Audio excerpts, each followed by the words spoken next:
We're in Fleming Island today, talking to Bert Creswell, who was born in Oak Ridge, Tennessee. We'd like to know how you found music, or how music found you, and then how you got from Tennessee to Florida. All right.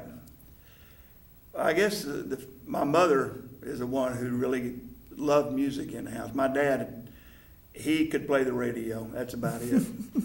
But my mother sang all the time when I was growing up as a child. And in fact, she sang in a chorus in college in Kentucky.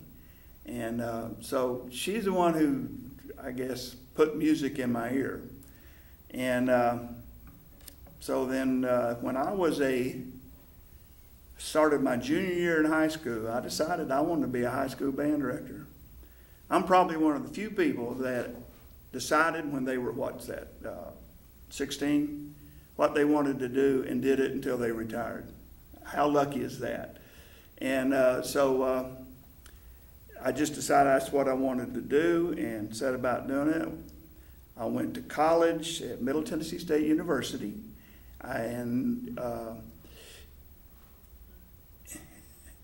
but I got interrupted with the Navy. I did 4 years of Navy in the middle of my college career. Well, I want to thank you for your service. You're welcome. It's my honor. And my last duty station was NAS Jacksonville, which a roundabout way is how we ended up down here. And, just so they'll know that you always try to find a way to get around problems. There's always roadblocks. Right? And I was at Middle Tennessee State, scheduled to do my internship there, and in Murfreesboro, Tennessee.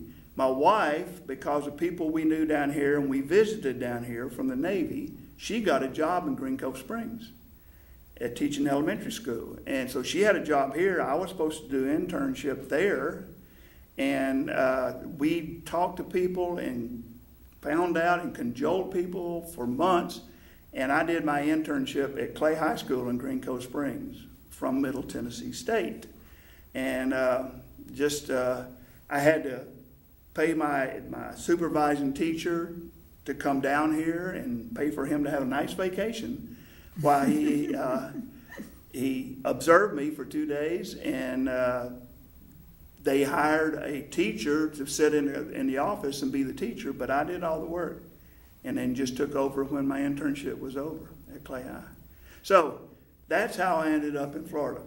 And I have never regretted one day of that. I've always loved living here. It is a beautiful place to live. It is. So you began your teaching career at Clay High. Right. And what happened next? I was at Clay High for 10 years. And a great place to learn my craft. You had to do everything. There was not a lot of people around to help. I had to do it all, basically. I remember pulling kids off the sidewalk saying, "Hey, you want to play drums in my band?" And they never had music at all, but I had to have somebody. So you learn, let's make it work. Let's find a way to make it work. And that was a place that I did that. And we had a great time down there. And then an opportunity opened up in Orange Park, which is, it was a neighboring town, but it was also a great rivalry, which did not bode well for a while. And I was called a few names when I moved to Orange Park. But it was the right thing to do at the time. Mm-hmm. And then I stayed 21 years at Orange Park. And then they opened this beautiful new school here in Fleming Island. And then I started the band here and stayed 6 years. So I had 37 years teaching here in Clay County. All in Clay County? All Clay County, which made it a lot easier when I retired.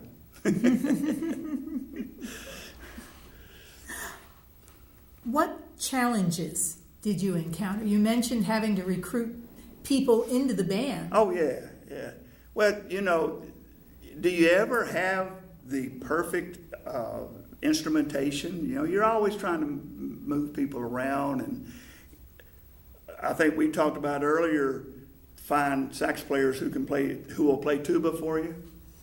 There was a time I had 36 saxophone players and 5 tuba players. I said, that's not right. Let's fix this. And so the challenge is, I don't think we're any different than anybody else. Anybody who takes on a job as band director is going to have challenges. You don't walk into a perfect place. When I went from a small school at Clay High to a large school, 3,000 students in Orange Park, I just switched challenges. I switched problems. It wasn't all of a sudden everything's perfect in Orange Park. No, it just, the problems were a different thing, and I had to figure that out and work within that and find it. I had people. Finally, I had a lot of kids. But then, getting them to think as a band, getting them to work as a band, and this type of thing, instead of individual mindset. That was the biggest challenge I had there. So there's always challenges. You find a way to work. I must have said to myself 1,000 times a year, you're smart enough to figure this out. Figure it out.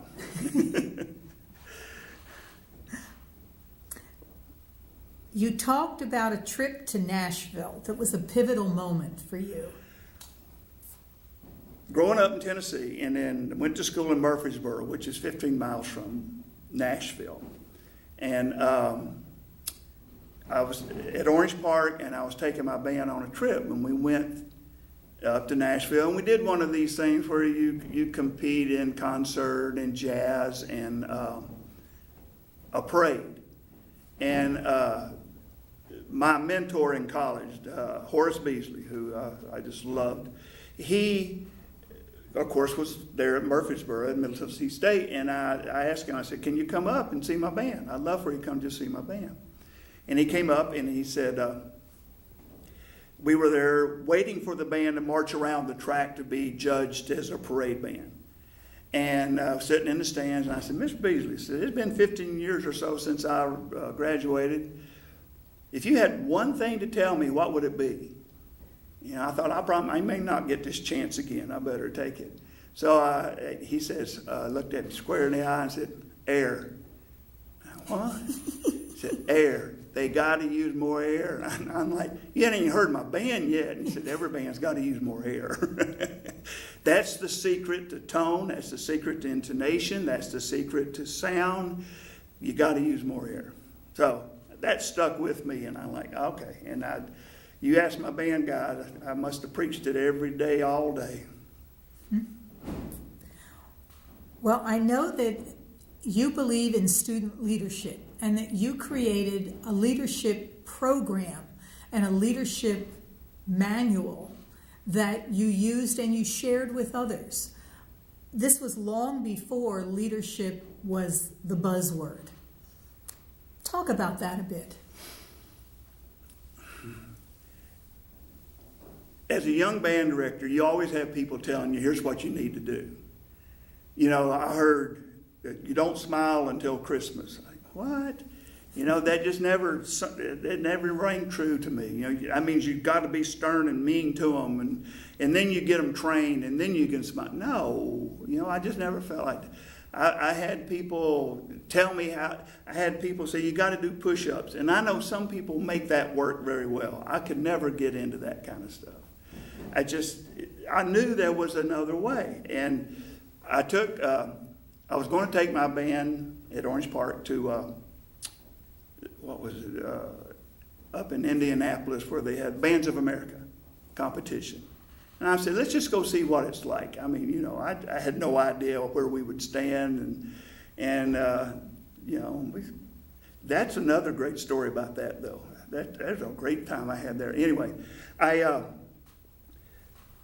and so we went up there, and we went to, before I went there, I went to this clinic in Whitewater, Wisconsin. I took my family up there, stayed in the dorm. I mean, we had communal bathrooms down the hall. It was great. And I went to a clinic, Tim Lotzenheiser, Dr. Tim, and he started saying stuff, and it just clicked. This was 1985, and it just clicked, and I went, that's what I've been looking for. So I started just talking to him, and he had books that he had, and he had some tapes. They weren't CDs at that time, but tapes. And so I got the tapes and listened to those. I said, this is it. This is what I've been looking for. And that got me started. Then, right after that, I was forced to do a study hall in my school where I had to sit in a room and do nothing but keep the kids quiet for a class period. I'm like, well, how boring is that? So I thought, wait a minute. So since I was in there, they had to be quiet. I brought in my Walkman. Young guys can look up and see what that is. And had the headphones on, and I listened to tapes. I read books. I made notes. I made lessons that whole year. I made lessons out of all of these tapes and stuff that I listened to, and that's where my leadership manual came from that year, which is a great leadership lesson. You know, when somebody tells you make whatever seems bad, make it work for you. Find a way to make it work for you to do that. So anyway, I came up with a leadership manual, and I'm like, I mean, I was in heaven. This is what I've been looking for. This is what I've been missing. And so I came up with all these different ideas and lessons and stuff. Then I would get my kids. First, I remember the first year I did it, said, I need you all to come in on Wednesday afternoon, because that was the only afternoon there wasn't something else going on, for 45 minutes after school. And all officers who were elected had to come in and do that, but I invite anybody else that wanted to come in. Once it got started, I ended up with like 70 kids in my leadership class. And it was just a class. It was never meant for us to discuss any other students or problems about students. That's not what it was for. We talked about goals for the band, specific goals, but never about other students, never complaining, never fussing about that. But I would give them lessons on how to treat other people, how to listen to other people, how to communicate, listening. Right there is 99% of what leadership's all about. And then how to get people to do, how to get people to understand the right thing to do, not tell them what to do. Most band directors their leadership amounted to, let me do a handbook that tells what the officers are supposed to do. You get elected by your peers, and now you're supposed to know how to do that stuff. Okay. And the only time I'm going to talk to you about it is when you mess up. That's the way most leadership things were done. I mean, that's what your officer, and that's not a good way. Let's talk about how to do it before we ever run into the problems. Let's talk about how to create not having the problems. How do you talk to people so they don't get mad? You know, that's what all the leadership was about. And I thought, this is what I've been missing. And that first year, I was amazed how, now I don't know if it ever worked as well as it did that first year, because it was new.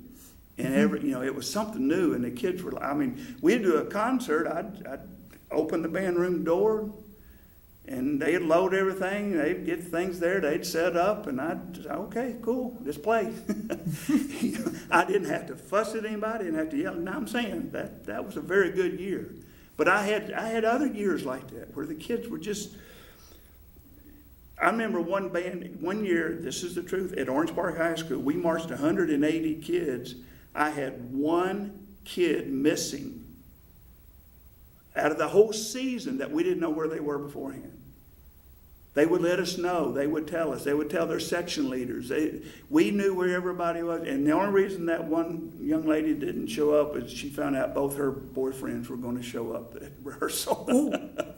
So she decided to skip rehearsal. And we sort of understood that, but I'm sure you discussed it with her later. Yeah, now that didn't happen every year. No, it's not perfect. It's not like where the kids just all of a sudden are magical. No, but it gives them goals. I had parents come and tell me, and says, my kid has been different, and he says it's this leadership stuff you've been doing. I said, cool. That's the way it's supposed to work. So I had parents buying into it. And when parents see that you're really helping their kids, they'll do anything for you. They will do anything for you. So it helps so many different ways. And I know that you also shared that philosophy and that manual and your lessons with other directors. Yeah, of course. It's, in the music, we're in the band world. We help each other. We go in each other's band room and help conduct their bands to help them be better. It's not competition oriented. It's not, we got to be better than you. That's not what it's about. It's about, kids need to be, if you're going to play music, why play bad music? Yeah, we want people to sound good. And of course, you try to be the best you can be, but it's not about beating the other person. It's about helping. It's music. That's magical stuff. Mm. Well, you've piqued my interest now, and I want to hear this story about Bands of America. Oh. We went up there, and what they do is they invite 50 bands, and you have to apply. And 50 bands went up. The 25 bands competed on Friday, 25 bands competed on Saturday. And we competed on Friday, being the first time that we've ever been. And we wanted to just see what was it like, because we had a good band. Like I said, we marched 180, and they were excited and played well. And so let's just kind of see. And when we're up there and people are pulling in their 18-wheelers and all this stuff, we're like, okay, well, this is going to be a fun trip anyway. And so we go out and compete. And, on Friday. And then Saturday we went back and we watched 25 bands during the day. And we're seeing these bands, and my assistant, Steve Ogilvy, and I, we worked together for 20 years and had a great time. And we're sitting there and we're looking at that and we're kind of saying, where do you think we're going to fall? I said, well, I hope we're not last. And so that evening they announced, here are the bands, and we're in the Hoosier Dome. So, and it's not full, so the sound echoes.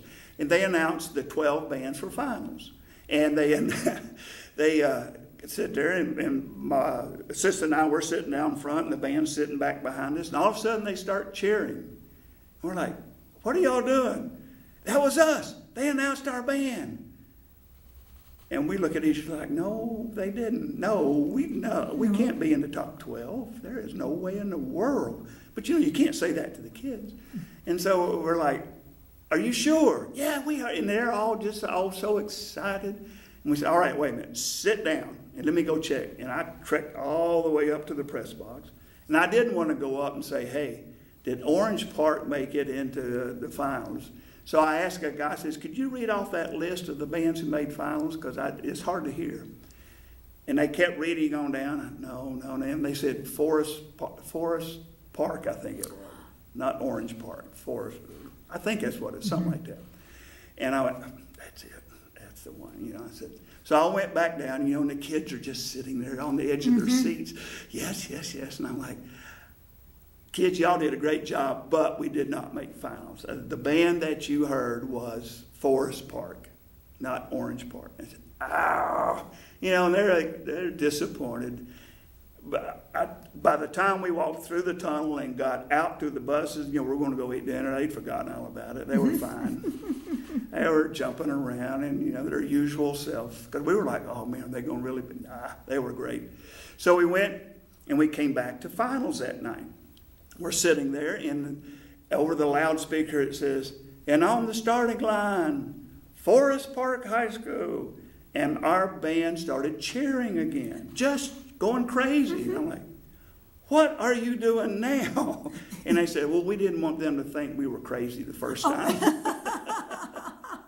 And I went, somebody somewhere got that idea. They didn't all think that up together and got that through the band tonight. And so they said, of course, I'm thinking the band out there on the field, like, who's that yelling for us all the time? So, I thought, now that's great leadership. Somebody took the bulls by the horn and made that work. And without even talking to us, we had no clue. And so I thought that was that's kind of what happened there that night. Well, that's a great story. Yeah. We talked earlier about your personal views and how your character and your personal feelings helped you see the big picture and how that helped you get along in schools. When I talk to coaches or principals, they would always talk about the band director who didn't care about anything else but their band. And I think, sometimes people get the idea that, I've got to do everything because nobody else cares about the band. I have to be super.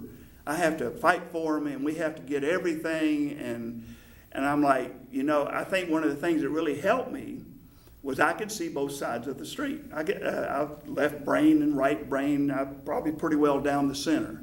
And it was, that helped me talk to coaches, that helped me talk to principal. Now, that didn't mean I got everything I wanted, but I got them on my side. And when you get your principal, your AD, and your coach, and your principal secretary on your side, and the custodian, you can get anything you need done that is serious enough, that really need done for your band.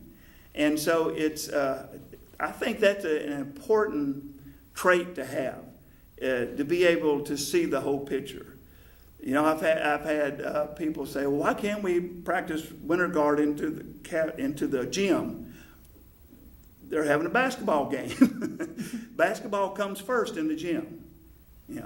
Band comes first in the band room. People can't knock us out of our band room and keep us from having a rehearsal. You got to look at it from both sides. And so I said, we'll get our shots in there and we'll do all that. So I think that's an important thing for people, especially young band directors, to understand. Be able to talk to them, see their point of view. What concepts in leadership and in music performance do you feel you instilled in your students?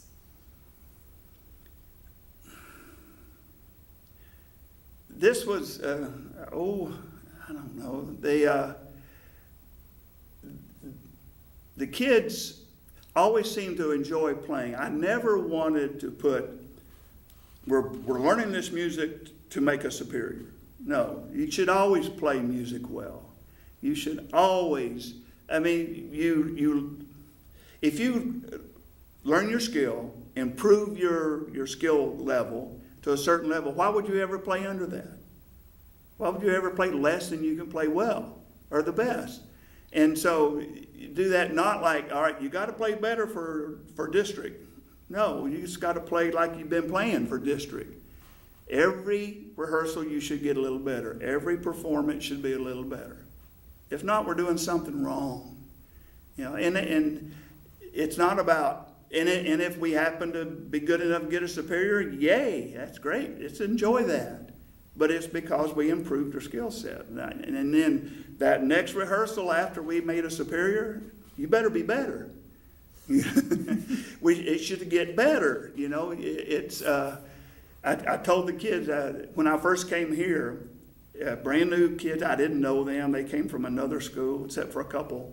And I said, if we ever do win a competition in marching or something like that, you know what we do after that? And they're like, what? We rehearse the next day or the next Monday and we get better. It's not magical. It doesn't change the world. It's just, all right, we did it. We happened to win. Yay. Now let's go on. That's great. You taught for a lot of years. How did you keep your edge? I love teaching. I just love teaching. I knew since I was a junior in high school I wanted to be a high school band director. Like I think I said that earlier. And I was offered a job in Nashville, Tennessee. Or did I say that? No. Okay. Nashville, Tennessee, to work in a music store in Nashville. Tons of music in Nashville. That'd been a great job. I told the guy, I said, appreciate it, but I want to teach. I want to try teaching and see if I like it. Loved it from the day, just did it. There was one year when I was at Orange Park High School that I was an assistant principal. Was not in the classroom. And let's just say I could not wait to get back into the classroom. I'm going to put it nicely. And I talked to my principal, I think it was about March, because I gave it a few months. I said, surely my feelings are going to change and I'm going to like this, because I could have stayed on as an assistant principal and maybe eventually been a principal. But I'm like, oh no, I need to teach. It's just, I've always felt like I need to teach. I love teaching. I loved it my last year. You know, I don't think I was burnt out. I was tired, but I wasn't burnt out. Yeah, there is a big difference Yes. between tired and burned out. Yes, I agree. Yeah. Well, now you are retired. What are you doing now? You see, I chase my grandkids around a lot. I love that. That's a great job. I play in a community band. I've always done something to music. It's just, you know, I think when I first retired, I went out and I bought myself a guitar, and I started playing guitar and writing songs just to keep the music going. And then arthritis kind of has set in. It's hard to play the guitar again, so I play my horn, my trombone, and the community band. I write arrangements for trombone ensembles or brass ensembles, and I'm giving them to the schools around, just so, you know, if I'm going to write them, somebody might ought to play them, and just let them have fun playing them, because they're fun things. They're not anything that is going to win any awards or anything like that. You know, I just like, if I can get kids to play their horns more because it's fun to play, then there you go. Mm-hmm. Well, that's great. That is and I play absolutely golf. Great. And you play golf? Yes, I right. try to play twice a week, so that keeps me going too. Okay. Well, we've about come to the end of our half hour. Okay. However, we do have time for a short story, and I understand you have an interesting one about Atlanta. This is one of my favorite. You know, when I see kids now, years later, and we always talk about, I love going to weddings when there's a bunch of band people there, because we always end up in one corner, always talking about the band. And they never talk to me about, hey, you remember when we won this contest, or when we got this? That's not what they remember. They remember, you remember when we went there and we did this? You know, places they wouldn't go. Like, I took bands to New York. I took them to London twice. You know, I took them to the Bahamas, which was like, okay, I'm sort of glad I did that, but I'm never going to do that again.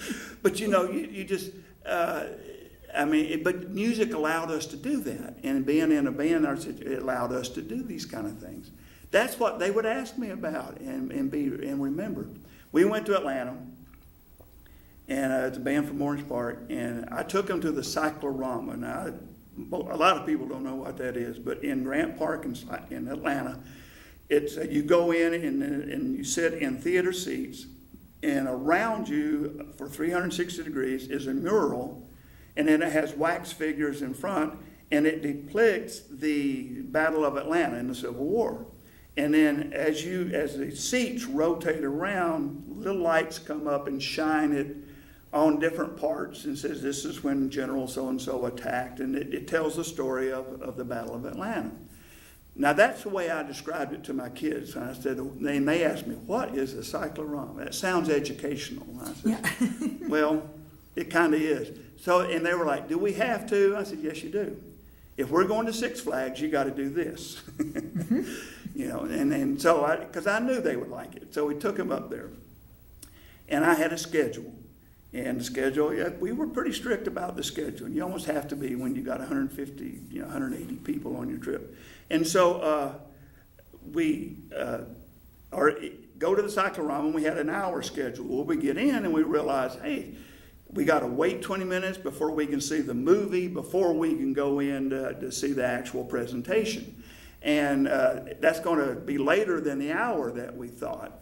So I said, some of these kids will bolt. I better tell them, that don't worry. So when you're waiting to go in, there's a gift shop, there's a little museum, there's a big locomotive train there, and they're walking around. They're all scattered out there places. And then I said, I got to tell them. I said, kids, come here.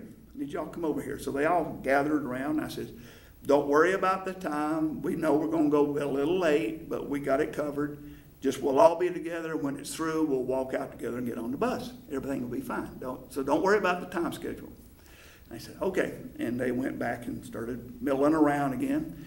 And one of my kids came over to me and said, Mr. Creswell, that lady over there needs to talk to you. And of course, my heartbeat doubles. And I'm like, oh, who did what? You know, who said what? What happened? You know, you just imagine the worst immediately. And so I go over and she says, are you the band director? I said, yes, I am. And I'm waiting on it, you know, and she says, I need to see your gun. I'm like, my gun? What are you talking about? She says, how else do you get these kids to listen to you that well? You know, and I said, oh, first of all, the air just escapes out of it. And then you say, oh, you know, they're just good kids, you know, we work well together. But that was the leadership part working there. You know, that was just treating them with respect, and they'll treat you with respect. And again, that's not 100%. It never is 100%. But you get most of them doing that, you got good times ahead. And when I tell people stories about my band, those are the kind of stories I tell. That's what I'll remember as being my proudest moments. Well, we're certainly proud of you for being a legacy member. Thank you So much for spending time with us, and now it's time to say bye-bye. Goodbye. Good luck.